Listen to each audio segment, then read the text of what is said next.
If we read John 1 verse 4, it states the following.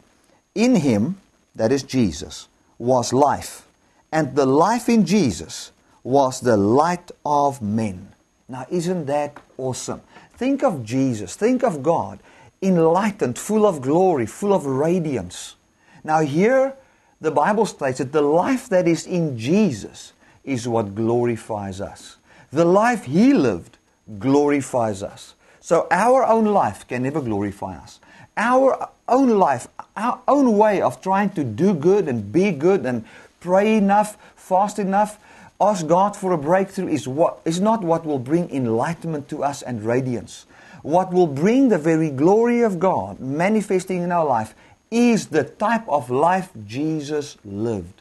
That's why Jesus said in, I think it's John 16, He says, the time has come for the Son of Man to be glorified. When Jesus was glorified, glory came to every man.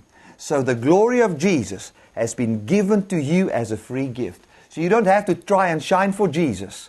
As long as what Jesus shines, you are illuminated because His life is your light. The Bible clearly states that through the disobedience of one man, Adam, many were made sinners. In the same way, through the obedience of the one, Jesus Christ, many shall be made righteous. Now, that's good news.